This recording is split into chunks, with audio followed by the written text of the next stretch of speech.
Jerry.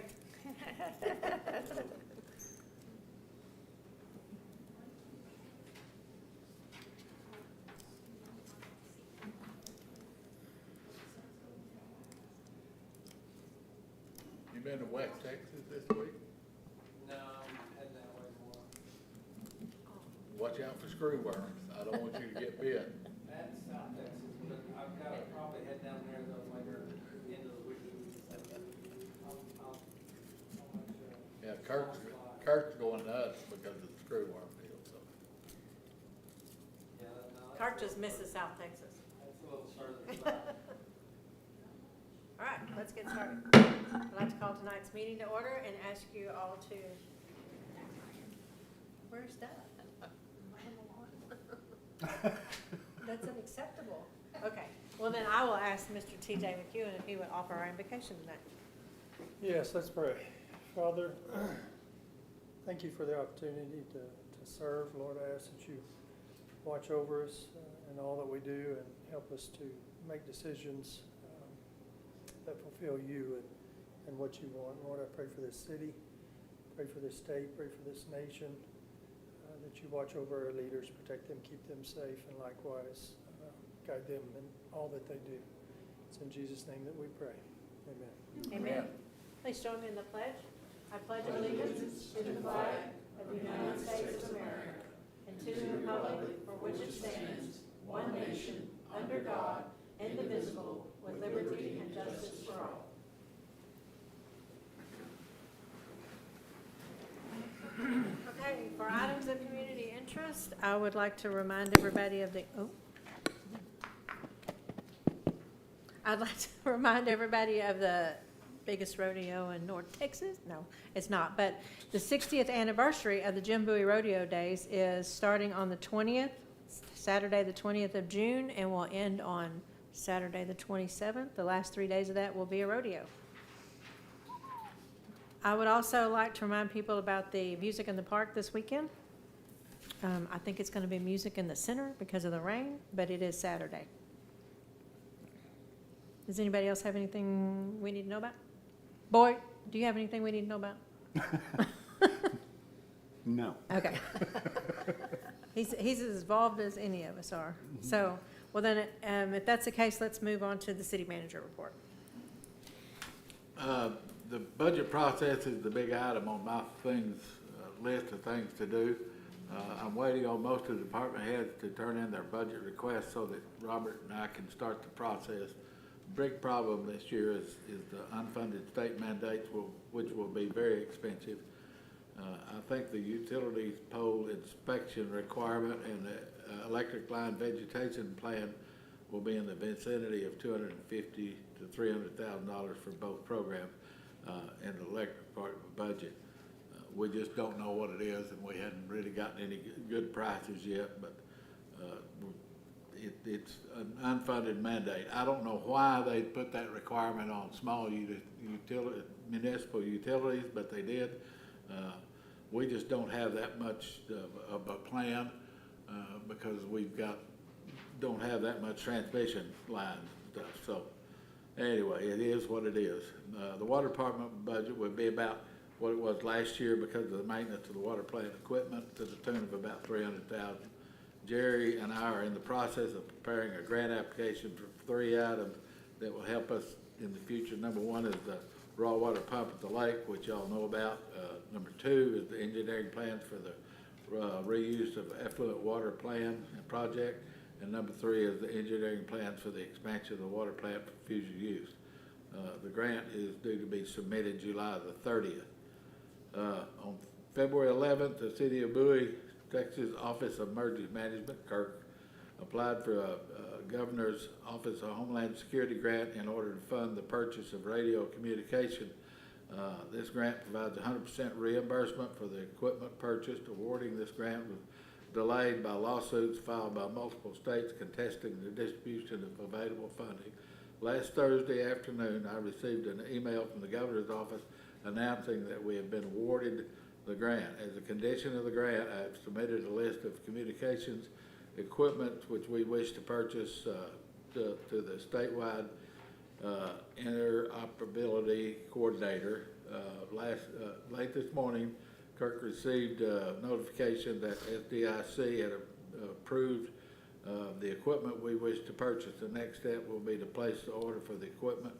We'll be ordering from a single vendor and utilizing a GSA contract. The total amount of the order will be approximately $13,269.20. Approximately, that sounds like pretty it tight exactly to me.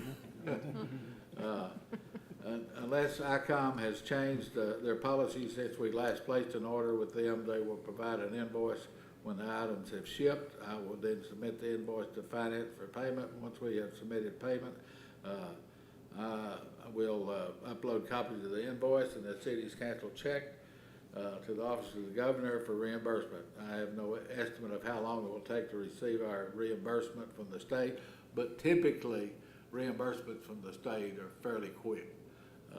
Hopefully that will remain true for this. We're still waiting on information from the Governor's office to let us know about the 70-30 grant about replacing our end-of-life computer servers for the police department, finance department, and administration. I've received several calls from the gentleman who is scoring and ranking our application, which is a good sign. The grant will save the city approximately $60,000 in cost for the new servers if we are successful. So our share on that grant will be in the range of about $25,000. So that's also a pretty good grant. And it's summertime and there's mowing and things like that. We've had a couple of water leaks, but nothing disastrous. Everything seems to be going pretty smoothly. Oh, that's good. Any questions? I want to point out here that February 11th grant was 2025. So when he said it's taken along for this to happen, you left off the 2025. Oh, okay. Well, what the So- deal is those blue states sued the federal government because they didn't like the way the money was being distributed, so. Has that all been resolved now? Oh, yeah. They wouldn't have released the grant if they Okay. had them, so. And I also want people to know that Kirk worked really hard on this when we first submitted it, and it's repeater. Is that what you told me? The repeater is now no longer available, so he had to completely reconfigure what it is we can go after, but he was able to come up with that pretty random number there for us to do this. So it'll be very advantageous to our EOC.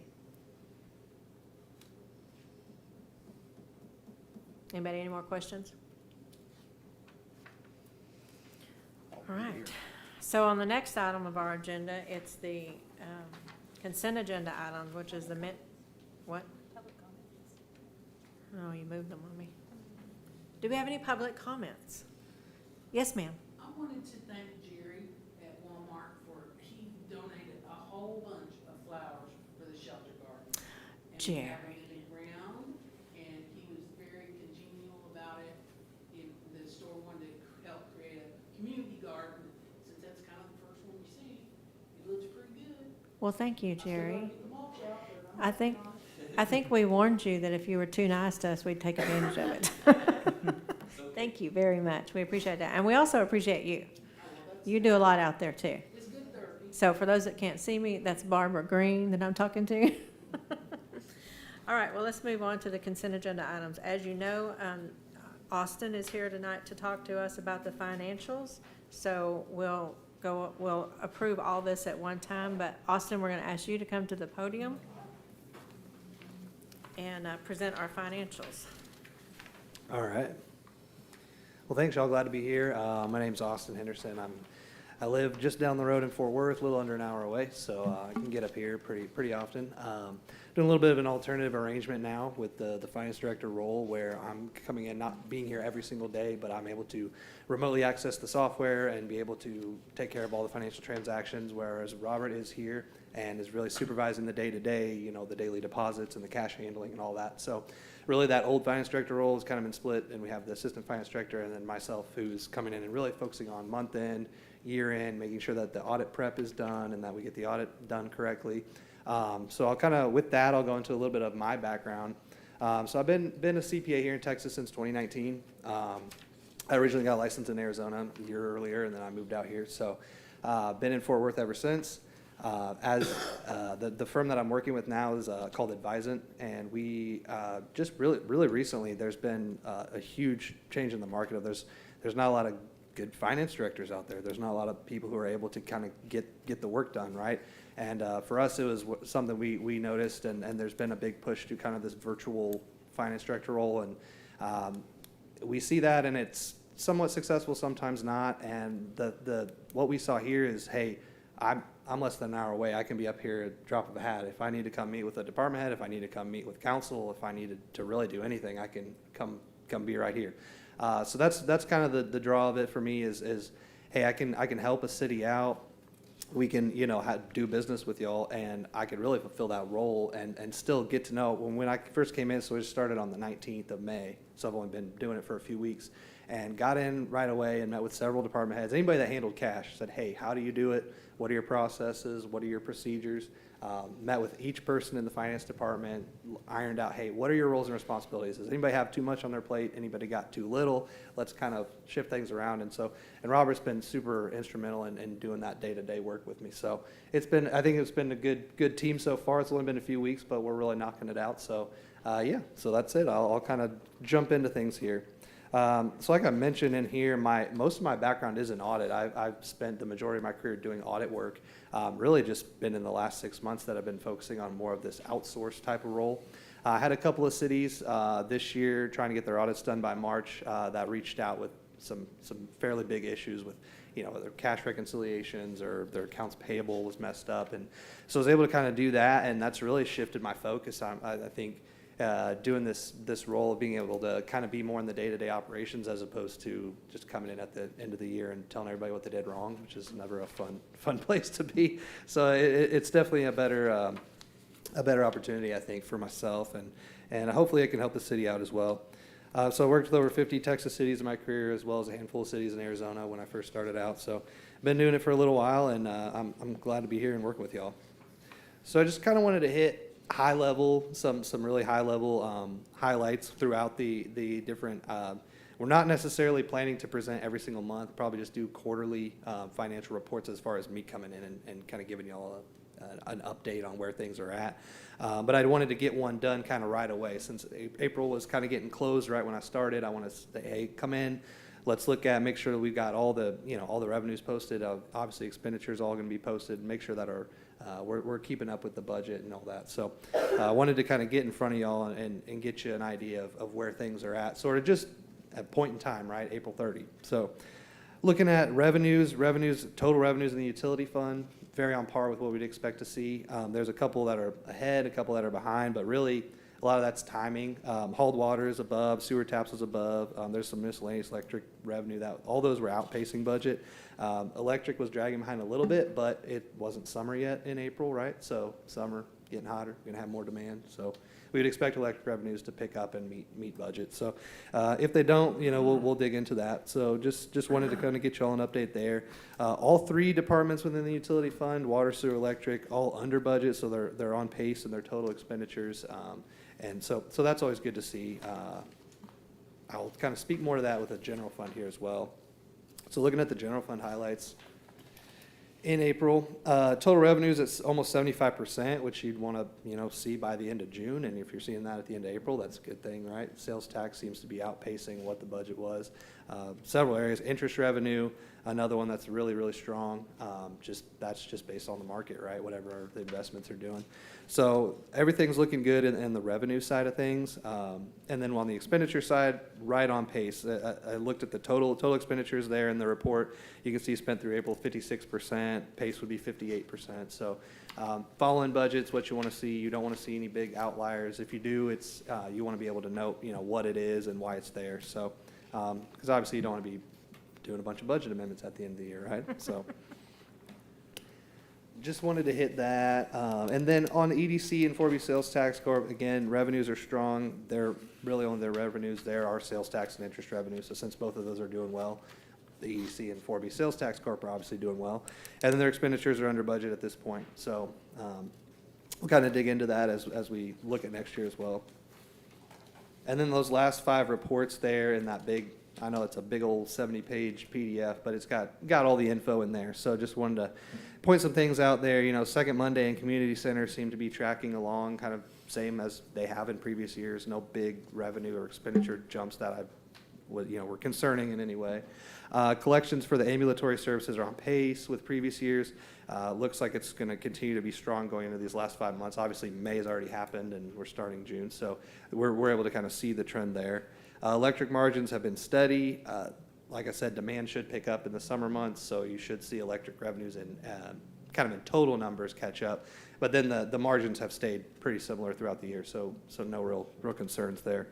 And then again, investments are strong, so it's producing solid interest revenue within the tax pool accounts. So yeah, that's pretty much what I got. I just wanted to hit the high level, get in front of y'all. And the mayor, Bert, they all have my cell phone. So if y'all have questions anytime, I'm available. Definitely call my cell. Even shoot me a text. I'll try to get back to you as quick as possible. I am fully able to get into the Encode, the financial software from anywhere, so I can definitely do that. If there's specific budget questions or specific expenditure questions, revenue questions, I can jump into things there.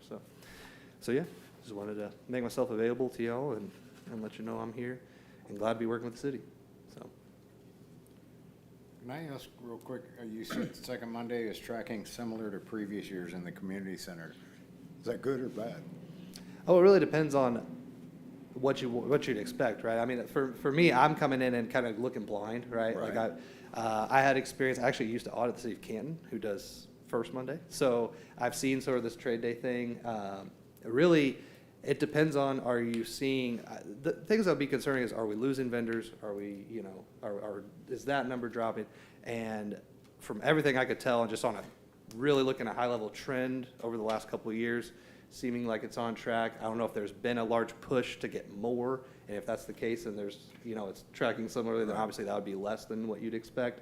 I'd have to dig into the details there. So yeah, that's what I know so far. So just being in it a few weeks. Are there any initial gaps or in the budgeting or processes that you've seen in your short time? No, not any huge gaps. Honestly, there were people in the finance department that were doing a lot more than I think everyone knew. And so I'm not trying to speak ill of anyone, but the previous finance director probably was taking more credit than what was being done. And so getting in and finding out who was really doing what, that was pretty eye-opening, and just seeing what the processes were. I actually spoke with the auditor last week just to kind of get an idea of their thoughts on things and their ideas of process improvements and whatnot.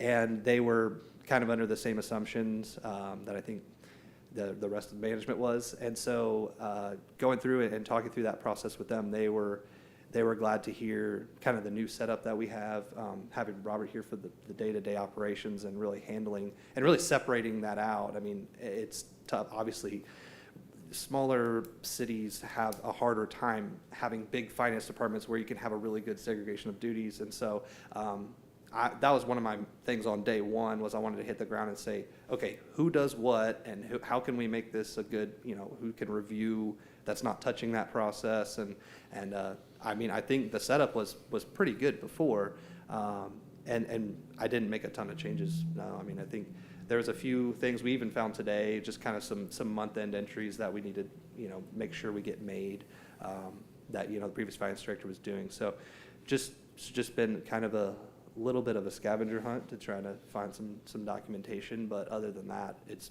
been fairly smooth, honestly smoother than I expected. So, Are you familiar with Six Sigma? Six Sigma, yeah, the efficiency test, yeah.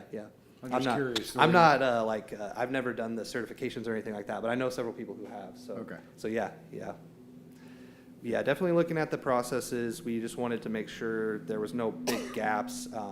And honestly, like last week, I wasn't on site, but I messaged Robert and a few of the ladies over there and just said, hey, this month-end entry, is this getting made? I was like, oh yeah, it's part of this process. And so, it's all, pretty much any question I've had, we've been able to get answered fairly quickly and make sure that we have a good process for it. So Thank what's you. your initial assessment of the state of Bowie's financials? Well, as far as just kind of comparing to budget, it seems like budget was done conservatively where, revenues were done conservatively enough where you're gonna be able to hit them and not. You never wanna see, obviously, you don't want revenues to fall short, and you don't want expenditures to go over, right? That's the basics of the budget, but it looks like the budget was done with the best estimates possible. Like, I didn't see anything that really popped out like, oh, wow, this is way off. There's a couple, things that happened where it's just coding, and that's more on the back end, not really the budgeting process. It's like, hey, we've got to stick this expenditure somewhere, and we don't know exactly where to stick it, and we stick it in miscellaneous, and then miscellaneous budget goes, $15,000 over. And it's like, what is that? Well, there's an unexpected revenue that covers that, but it's kind of hard to see straight in that budgeting process. So the one thing I would say is I've seen lots of cities do where they have what you'd almost have like a non-departmental expenditure grouping, which we don't have here. We don't have like sometimes they'll say like a group 99 where it's just, hey, this is a one-off expense that we're only getting because we got this one grant, and so we want to, it's not really, doesn't really belong to any department. But I know we had a situation pop up with that, with the police department. Like, they had an expenditure, and they're like, well, why is my budget way over? It's like, well, it's not. We had a revenue that covers it one for one. It's really just money that's coming in and going out, but it makes it look like they're way over budget. So just little things like that I'm kind of seeing and trying to make sure we have a good process for next year. If we have any kind of one-off expenditures, maybe having a non-departmental grouping for those. But sometimes those are hard to predict, right? I mean, a budget's it's a prediction, right? It's an estimate, so. Any other questions? TJ, you got any questions? I know you've been appointed fairly new, but you guys? I'm good. So I just want to say thank you, because I kind of gave him a tough time when we were interviewing him. Because one of the things that I didn't want to see this year was $1.9 million worth of budget amendments. So that's why he kind of looked at me funny when he said that. But because we want to stay on track, we want to stay on top of that. I'm not saying we don't want to spend it if we need to spend it, but we don't need department heads freaking out because their budget's over. Yeah. And there's got to be a way. Bert has talked to you already about the grant funds. Mhm. There's got to be a way for us to be able to show the council on a piece of paper or a department head, well, this is something that we got money in for, because our council nor our department heads see the income. Right. And so I tease them every year. I tell them, you don't really set a budget. You just pick out expenses that you got to make. So Pretty you have much, no yeah. idea how that's going to work. So I'm hoping that as time goes on, we'll be able to build a system that educates them to that. Yeah, and that's all part of the process. Obviously, I've only been in it for a few weeks, but trying to make sure that everyone has a good idea and understanding of where the money's sourced from, right? I mean, one of the first questions I asked you is about, kind of this utility transfer that's budgeted every year to general fund, and your response, hey, this is something we plan to do every year. Okay, that's great, but that was just as someone who's read a bunch of financials for cities. This is a little bit different that you do this here. So why do you do that? And then you have the answer, and then you're educated. You can move on, Yeah. and just kind of giving them the idea of, hey, you've got. It is really hard because I've seen it in really small instances with places that have cash. I used to work at a university. My first job out of college, I worked at a university as a staff accountant. And one of the things we did was we would go audit the petty cash boxes of everybody. And we went to the library at the school and said, hey, can we get your cash box? So they counted for us. They had a student worker working. She goes, well, do you want to see our other cash? And I said, what other cash? And she said, well, right here. No joke. Goes over, pulls a book off the shelf, pulls out about $80 in cash. I'm like, well, what do y'all do with that? She said, well, it's when people come in and pay fines and whatnot. If they pay in cash, we just stick it over here. Whenever it's somebody's birthday or whatever, we throw a little party. Said, oh, no, that's not how this works, okay? That is the university's income. That is not the library's income. And, just kind of go, but just little things like that can happen at a city easily, right? If you got somebody with a cash box that doesn't know what they're doing. So that's why I wanted to kind of come in and make sure, hey, we know what we're doing, and everybody, no issues like that when I talk to anybody here. It was all, we come turn our money into the finance department and, that whole thing. So I've seen it happen, though, where it's just that not educated, right? Not understanding that this money is not for, birthday parties for the library department. This money is for the university, and you get a budget for birthday parties for the library. So, Yeah. that sort of That's thing. cool. Well, if there's no other questions, we're gonna say thank you and approve this. I hope. All right. Appreciate y'all. Thank you. Thank you. I'm gonna, before we vote on this, guys, I'm gonna ask Robert to come up and tell the staff the council a little bit about yourself. I didn't warn you, did I? Sorry, say, did you know? No, he didn't know.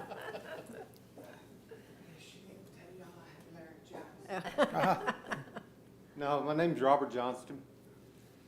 I've lived here in Bowie probably about 25 years now. I was originally from Nacona. Went to college at Midwestern State University, got an accounting degree.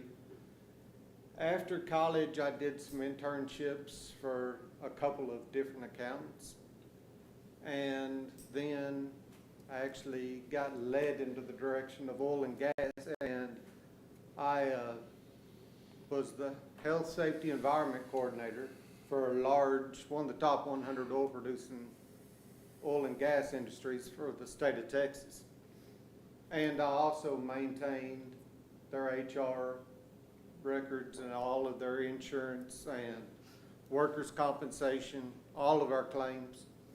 And also I did their vehicle expenses, so I was over their accounts and their, the money that we had coming in there, checked out with all that. So I've got some accounting, experience. Austin's been a huge help giving me, especially the governmental accounting part of it, which I was not that familiar with. I was the accounting, but not the governmental aspect, which Austin's been a huge help in. And other than that, it's unbelievable how lucky we are, because that's really a great staff over there. And everybody over there works really hard, and they try their best to stay on top of everything. And like Austin said, I'm over there, I'm double checking, helping with the day-to-day processes through the finance department. Again, Austin, he goes over all the months ends and, double checks me. And it's been really working out great. Well, we're glad to hear that. Very glad to hear it. Anything else? No. Thank you. Thank you. Thanks. Thanks, Robert. Yes, sir. All right, guys, at this time, I would entertain, wait a minute, let me get way back up here to the top.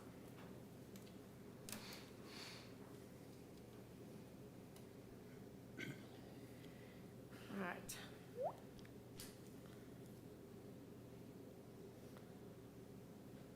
As you know, we'll do the regular meeting, the write-offs, and the regular meeting minutes, resolution, write-offs, and the financial statement today, all at one time. So do I have a motion to approve as presented? So moved. Shaw, do I have a second? Second. Truax? Holstein? Aye. McEwen? Aye. Truax? Shaw? Aye. Thank you.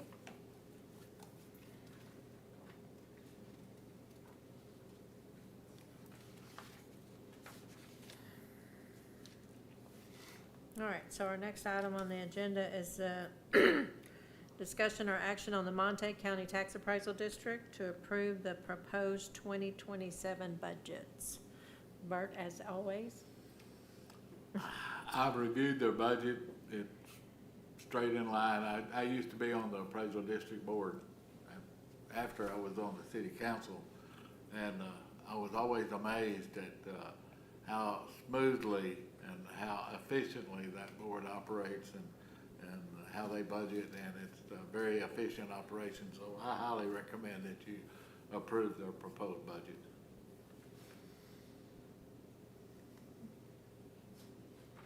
We do this every year for those of you that are new to this.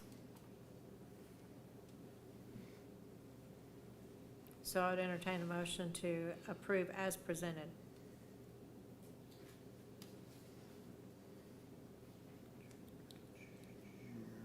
So moved. Holstein? Do I have a second? Second. McEwen?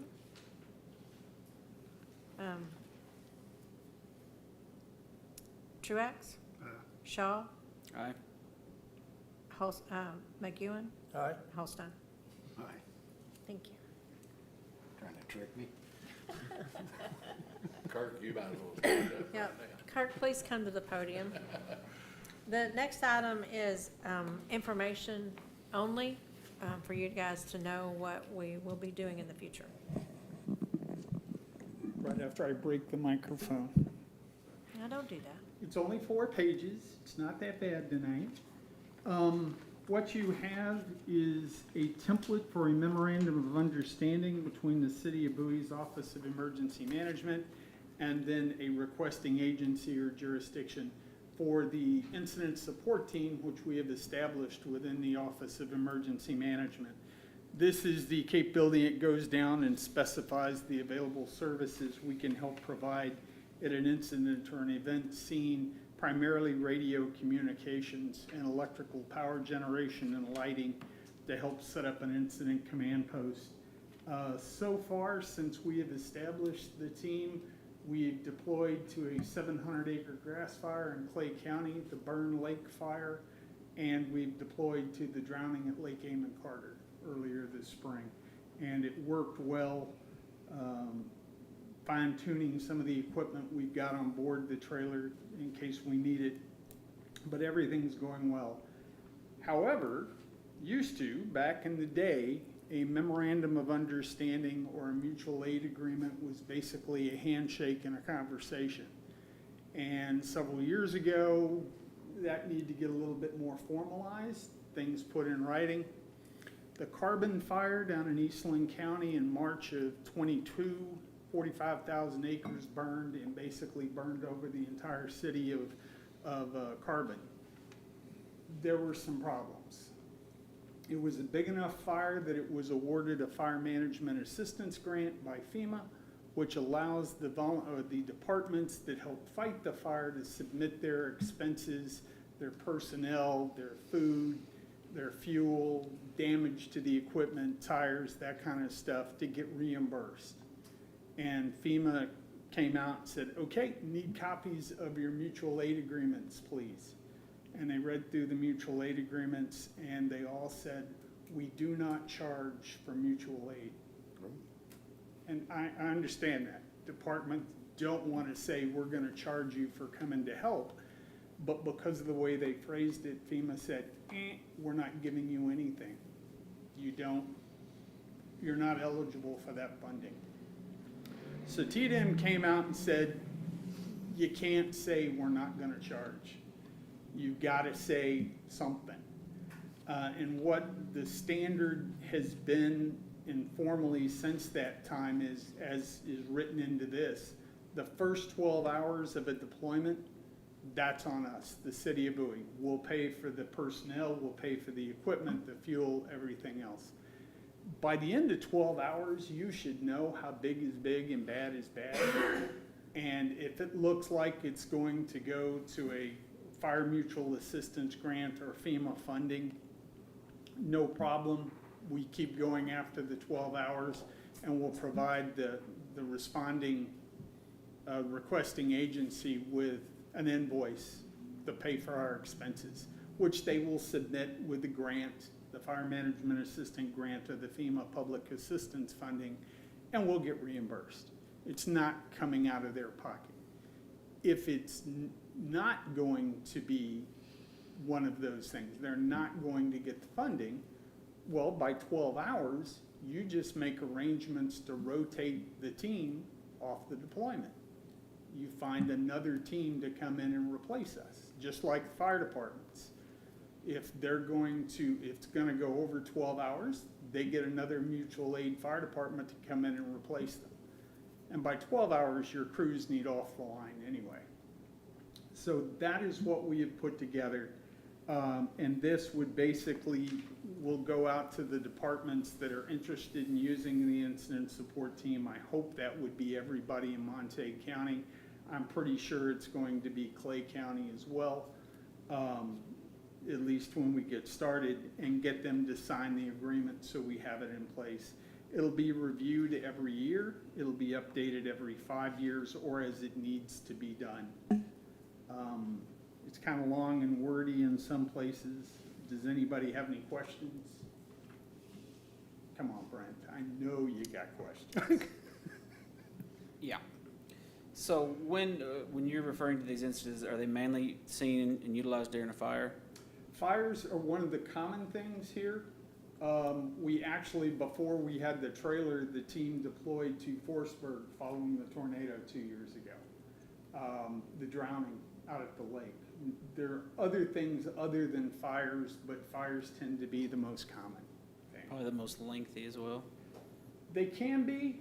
We're pretty good around here at jumping on fires in a hurry. I mean, the Smokehouse Creek fire, the winds and the conditions were just so horrible. That's why it lasted as long as it did. Here, our grass and fuels aren't quite that bad. But yeah, they can all go quite a while. We were out in Forestburg following the tornado for probably about 8 hours that night. So. And then does this just cover your department, or would this be all emergency management response teams in our jurisdiction? Police, fire? I am the only response team. As far as We the don't- resources, fire trucks? The fire department, well, they Officers. would have a mutual aid agreement, which is a little different than an MOU. Right. Mutual aid means your community needs help, we have it. If we have the same problem, you would help us. So it's a quid pro quo kind of arrangement. Right. And the fire This- department does have them. Yeah, we Yes, discussed that not we- too long ago. We do have those in place. Actually, it was done by Nortex about 17 years ago, Yeah. set up the mutual aid agreements with everybody in the district. When you're talking about the FEMA recovery money and stuff Mhm. like that, is that also covered in those properly? I don't believe, those predate fire Right. management assistant grants and the current public assistance grants. So there, I mean, our mutual aid agreements need to be updated. Unfortunately, Nortex is not interested in updating.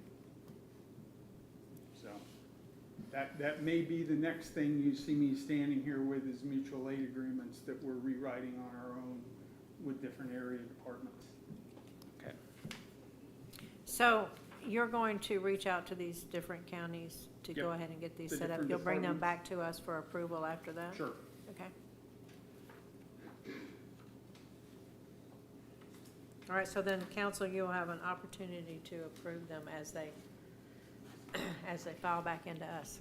One more question. The people deployed from our area with our resources, do they remain under your command in this time or control, or how does that work? Right now, it's me.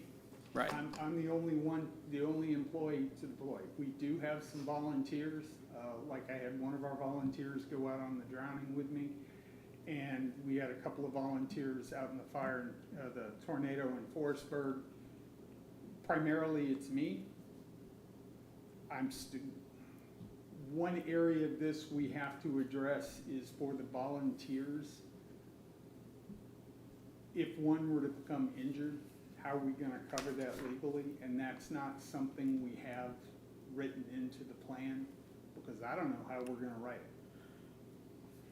That's a liability on the city.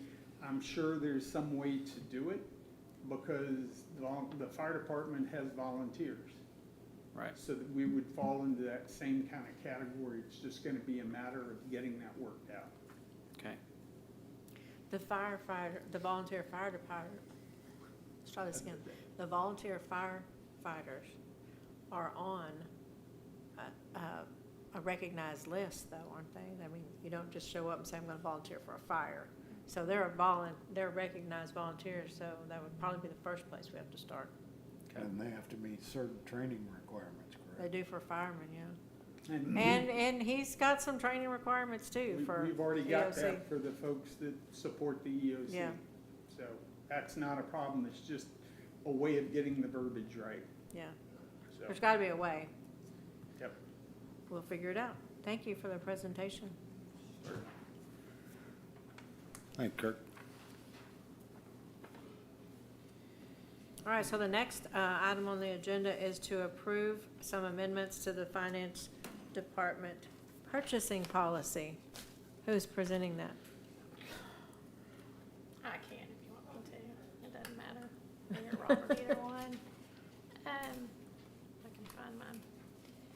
We just had 2 adjustments. Got one here somewhere.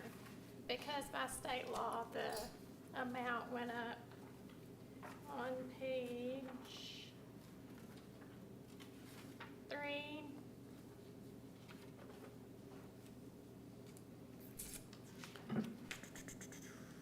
5, about competitive bidding. It used to be $50,000 and now it went up to $100,000. Yay, So, in case everybody doesn't get that. yeah, on page 6 too, it went up to $100,000. And so we just had to update the policy so that it would match state law. And the minimum went from 5,000 to 3,000. Yeah. Just those. So that's important, and that's important to us for a lot of reasons. That $50,000 doesn't do anything these days. $100,000 not gonna do much more, but it does give us some breathing room. Anybody have any questions? So we're just approving the changes to the purchasing policy in the City of Bowie. So I'd entertain a motion to accept as presented by Sandy. So moved. Wow, y'all are just gonna fight over that, aren't you? So we're gonna go Shaw and then Holstein. McEwen, Aye. Holstein, Aye. Truax, Aye. and Shaw. Yes. Thank you. Next item on the agenda is ordinance 2026-05, ordinance of the City of Bowie, Texas, adding a pickleball court reservation fee to Appendix C.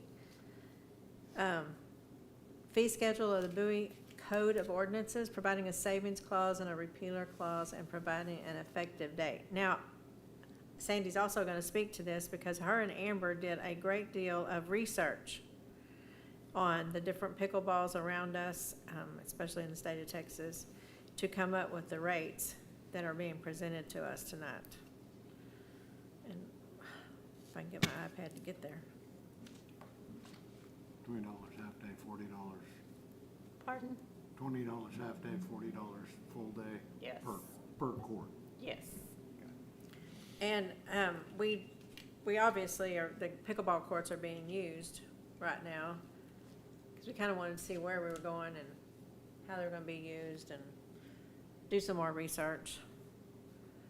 So this is the numbers that are being presented to you guys tonight. Now, you can see it says that the reservations require a minimum of 10 days. We're also talking about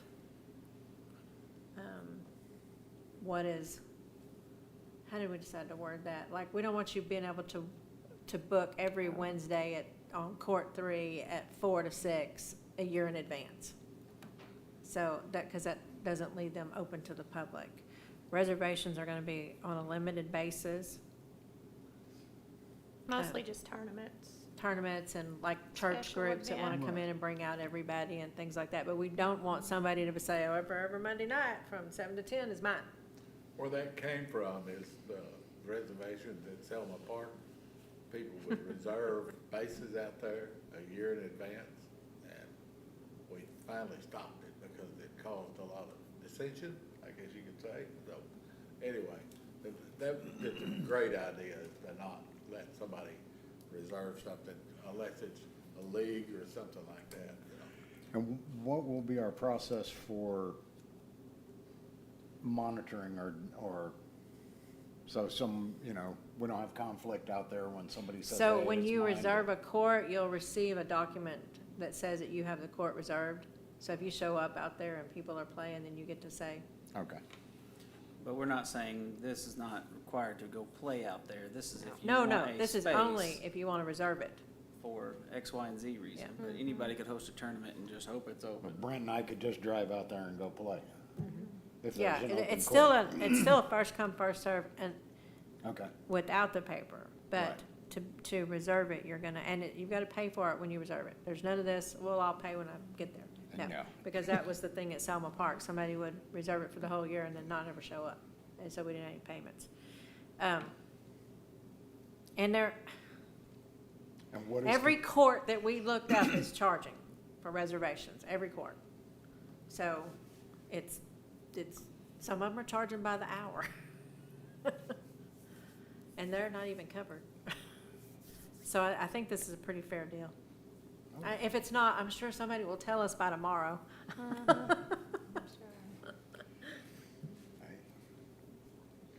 And we post it on the website too, because you reserve online, we get the email, and so then we take their payment and send them their document to say I have it reserved. And then we immediately post it on the website, so that way people can see.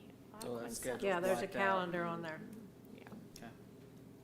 Well, I move that we approve this. Thank you. Second. Truax, thank you. McEwen, Aye. Shaw, Aye. Truax, Holstein. Aye. Thank you. You gonna put your name on it? Bert and I wanna make a And by the reservation. way, our first tournament out there, I think, is Jim Bowie. Call the ambulance. The weekend, the, Have a standby. I can't remember if it's the 20th or the 27th. Is it the 20th? So the first day of Jim Dewey's rodeo week, there's a tournament out there Saturday afternoon. Can we get a Excellent. council member bracket going? Absolutely. You want to be my partner? No, I wanna play you. Oh, no. I want somebody that's going to do all the work.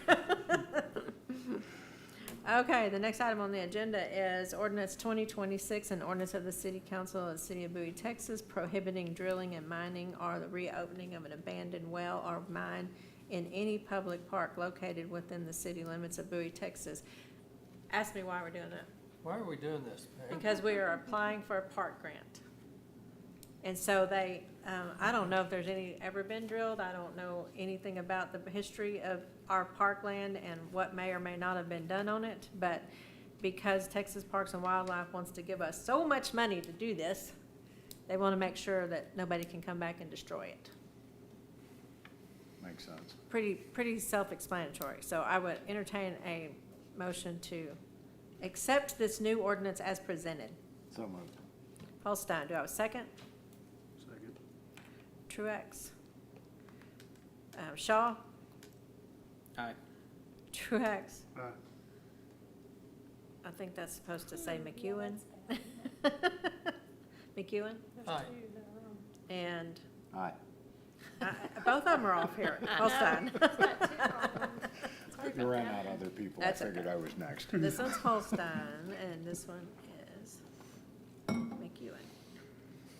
All right, the next item on the agenda, and the last item, thank goodness, is Resolution 2026-16, a resolution authorizing the submission of an application to the Texas Parks and Wildlife for the 2027 local park grant. Well, we Again. just approved the no mining, It's- so let's go for the Yeah, grant. it's paperwork, drama, but we have to have a resolution saying that you have authorized us to be able to submit the application for the park grant, which is growing every day, so. I would entertain that motion to accept the resolution as presented. So moved. Truax, do I have a second? Sure. Holstein? Shaw? Do we have a copy of, will we get another copy of like, what the final grant is? we're Yes, but submitting? it's not, it won't be ready until, later in the year. Okay. Yes. Okay, so Shaw, yes. Truax? Aye. Holstein? Aye. And McEwen? Aye. All right, well, ladies and gentlemen. Do what? 6:48. 6:48, we're going to call this meeting, and thank you very much for attending, and thank you to you for driving so far. Thank you, Jerry, for participating in our city. Have you found a place to live here yet? Thank you, Robert, for coming tonight. Yes. Thank you all.